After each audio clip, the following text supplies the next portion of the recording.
എനിക്ക് പറയാനുള്ളതെന്ന് വെച്ചാൽ എനിക്ക് ഇത്രേ പറയുള്ളൂ. കിച്ചുവിന്റെ വിവാദത്തെ പറ്റി എനിക്ക് പറയാനുള്ളത്, സുധിച്ചേട്ടൻ, നിങ്ങൾക്കൊക്കെ അറിയാം, സുധിച്ചേട്ടൻ മരിച്ചതിന് ശേഷം എനിക്ക് ആകെ തന്നിരിക്കുന്നത് കുറച്ച് കടങ്ങളും കുറെ പ്രാരാബ്ദങ്ങളും 2 മക്കളെയും തന്നിട്ടാണ് സുധിച്ചേട്ടൻ മരിച്ചു പോയത്. ഒരുപാട് സ്വത്തുക്കളോ ഒരു സ്വത്ത് തരാതാണ് സുധിച്ചേട്ടൻ മരിച്ചു പോയത്. എന്നെ കൊണ്ട് കഴിയുന്ന പോലെ 2 മക്കളെ നന്നായിട്ട് ഞാൻ നല്ല നിലയിൽ നോക്കിയിട്ടുണ്ട്. കിച്ചുവിനെ സംബന്ധിച്ച് ഇപ്പൊ കിച്ചുവിന് 10-22 വയസ്സായി, പ്രായപൂർത്തിയായ ഒരു മകനാണ്. സോ അവനിപ്പം സ്വന്തമായിട്ട് സമ്പാദിക്കാറൊക്കെ ആയി. പിന്നെ അവൻ എന്തും പറയട്ടെ, അവന് എന്താ പറയാ, അവൻ വന്ന് പറയുന്ന അവന്റെ അഭിപ്രായങ്ങളും കാര്യങ്ങളായിരുന്നു. എനിക്കിപ്പോ അതിനകത്ത് വിയോജിപ്പോ കാര്യങ്ങളോ ആരോട് പിണക്കങ്ങളോ ഒന്നുമില്ല. പിന്നെ അതിന്റെ പുറകിൽ ആരൊക്കെയാണ് കളിച്ചെന്നും എന്തിനാണ് മാനിപ്പുലേറ്റിംഗ് നടത്തി, അതുപോലെ തന്നെ എല്ലാവരും റീച്ചിന് വേണ്ടിയിട്ടാണ് ചെയ്യുന്നത്.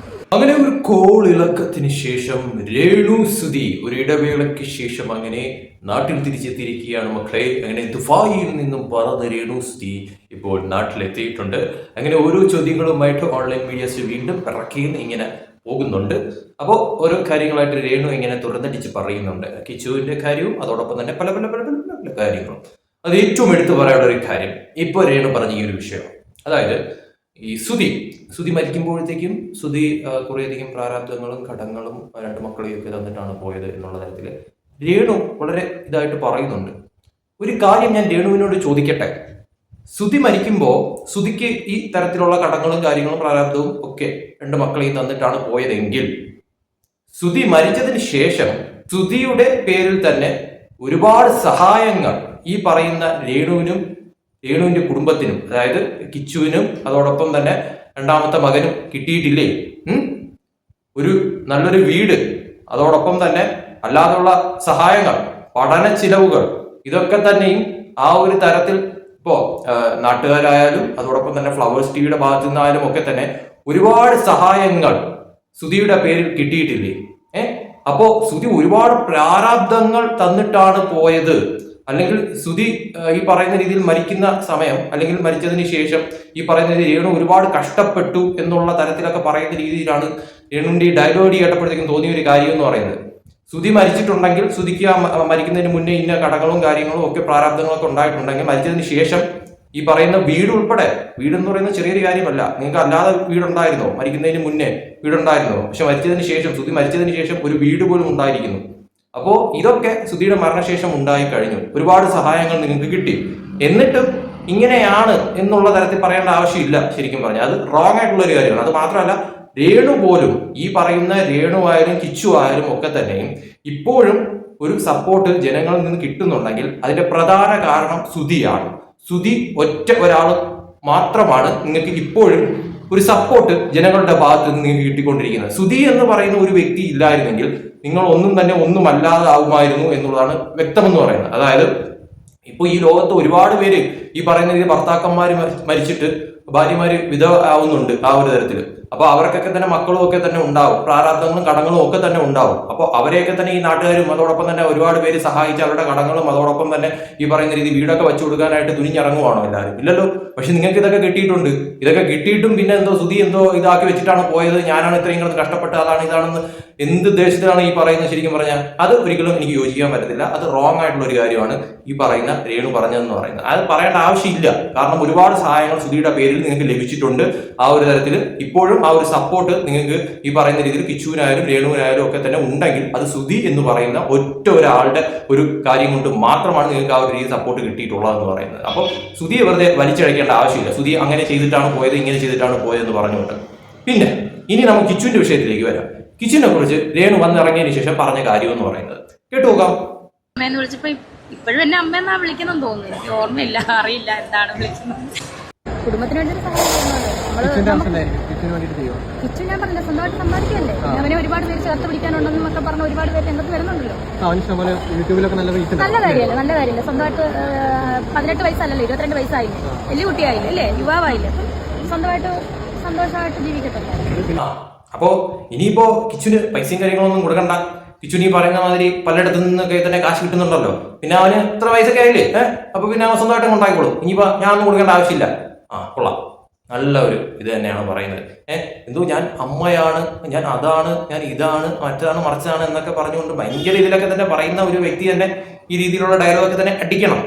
കാരണം കിച്ചു അമ്മാതിരി ഒരു ഇതാണല്ലോ രേണുവിന് ഇപ്പോ ചെയ്തു വെച്ചിട്ടുള്ളതെന്ന് പറയുന്നത്. അതുകൊണ്ട് തന്നെ ആയിരിക്കണം ഇപ്പൊ എന്താ പറയാ നല്ല രീതിയിൽ പ്ലേറ്റ് മാറ്റിയത് ഇപ്പോ രേണു എന്ന് പറയുന്ന വ്യക്തി.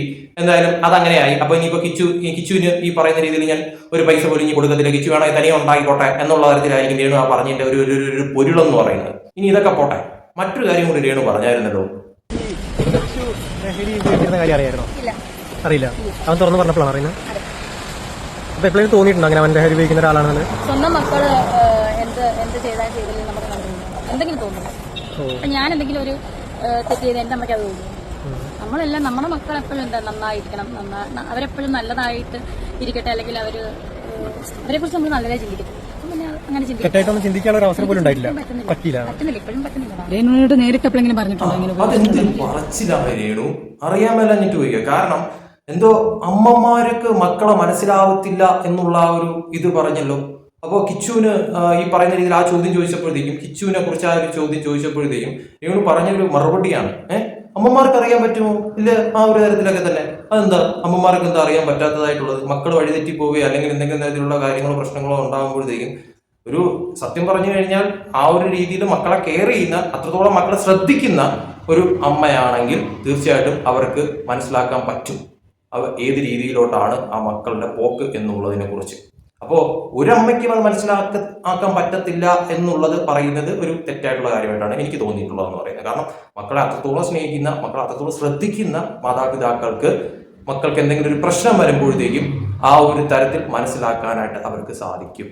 രേണുവിന് അത് സാധിച്ചില്ല എന്ന് വെച്ചാൽ രേണു ആ ഒരു തരത്തില് കിച്ചുവിനെ ശ്രദ്ധിച്ചിട്ടുള്ളൂ. അതുകൊണ്ടായിരിക്കാം രേണുവിന് ചിലപ്പോൾ അത് മനസ്സിലാകാതെ പോയത്. അത് കിച്ചുവിന്റെ വർത്തമാനത്തിൽ നിന്ന് തന്നെ വളരെ വ്യക്തമാണല്ലോ. അതുകൊണ്ട് തന്നെ വെള്ളപൂശാനൊന്നും രേണു നോക്കണ്ട, അയ്യോ ഞാൻ അങ്ങനെയാണ്, ഞാൻ ഇങ്ങനെയാണ്, ഞാൻ പാവമാണ് എന്നൊക്കെ പറഞ്ഞുകൊണ്ട് വെള്ളപൂശാനൊന്നും നോക്കണ്ട. രേണുവിന്റെ ശ്രദ്ധ അത്രത്തോളം ഉണ്ടായിരുന്നുള്ളൂ. അതുകൊണ്ട് കിച്ചുവിന് അങ്ങനെയുള്ള കാര്യങ്ങളൊക്കെ പറ്റി, അത് കിച്ചു തുറന്നടിച്ചു, അത്ര അവിടെ സംഭവിച്ചുള്ളൂ. അല്ലാതെ ഈ പറയുന്ന മാതിരി എന്താ ഞാൻ അമ്മ അങ്ങനെ ഇങ്ങനെ എന്നൊക്കെ പറഞ്ഞുകൊണ്ട് അതിനെ അങ്ങോട്ട് എന്താ പറയാ വെള്ളപൂശാനായിട്ടുള്ള ഒരു ശ്രമമൊന്നും വേണ്ട ശരിക്കും പറഞ്ഞാൽ. അതെന്തായാലും അങ്ങനെ ആയി, ആ വിഷയം അങ്ങനെ ആയി. അതെന്തായാലും ഈ പറയുന്ന രീതിയിൽ ഇപ്പോൾ നാട്ടുകാർക്ക് എല്ലാവർക്കും ബോധ്യമായിട്ടുണ്ട് കാര്യം എന്താണെന്നുള്ളത്. പിന്നെ ഈ പറയുന്ന മാതിരി ഈ ഒരു വിഷയം ശരിക്കും പറഞ്ഞാൽ രേണുവിന്റെ ഇഷ്ടത്തിന് മുന്നോട്ട് പോകാം. ഇവിടെ ആരും തന്നെ രേണുവിനെ കുറ്റം പറയാനോ അല്ലെങ്കിൽ ഈ ഒരു രീതിയിലുള്ള കാര്യങ്ങൾക്കോ ഒന്നും തന്നെ വരുന്നില്ല. പക്ഷെ വേറൊരു വിഷയം എന്ന് പറയുന്നത്, ഞാനെല്ലാം ചെയ്തു വെച്ചിട്ട് ഞാനൊന്നും അറിഞ്ഞില്ല, ഞാനൊന്നും ചെയ്തില്ല, ഞാനൊന്നും കണ്ടില്ല, ഞാനൊന്നും പറഞ്ഞില്ല എന്ന് പറഞ്ഞുകൊണ്ടുള്ള രേണുവിന്റെ ന്യായീകരണമാണ് ശരിക്കും ഒരു നാടകമായിട്ട് പലർക്കും തോന്നുന്നതെന്ന് പറയുന്നത്. അവിടെയാണ് രേണു പെട്ടുപോകുന്നതെന്ന് പറയുന്നത്. കാരണം ഞാനൊരു തെറ്റും ചെയ്തിട്ടില്ല, ഞാനൊന്നും അറിഞ്ഞിട്ടില്ല, ഞാൻ പാവമാണ്, അതാണ് ഇതാണ്, ആ ഒരു പറച്ചില് ശരിക്കും പറഞ്ഞാൽ രേണു തന്നെ സ്വയം കുഴി തോണ്ടുന്ന കണക്കാണ്. എന്തായാലും ഒരു കാര്യം ഉറപ്പാണ്, കിച്ചുവിന്റെ വഴിക്കും അതോടൊപ്പം തന്നെ രേണുവിന്റെ വഴിക്കും പോകുന്ന തരത്തിലോട്ടാണ് ഇപ്പോഴത്തെ ഈ ഒരു രേണുവിന്റെ പറച്ചിൽ കേട്ടിട്ട് തോന്നുന്ന ഒരു കാര്യം എന്ന് പറയുന്നത്. എന്തായാലും കിച്ചുവിന് ശരിക്കും പറഞ്ഞാൽ കിച്ചുവിന്റെ കാര്യമൊക്കെ നോക്കാനായിട്ട് അറിയാം, അവൻ നല്ല രീതിയിൽ മുന്നോട്ട് പോകുന്നുണ്ട്. എന്തായാലും രേണുവിന്റെ സഹായം ഇല്ലാതെ തന്നെ കിച്ചുവിന് മുന്നോട്ട് പോകാൻ പറ്റും എന്നുള്ളത് ഉറപ്പാണ്.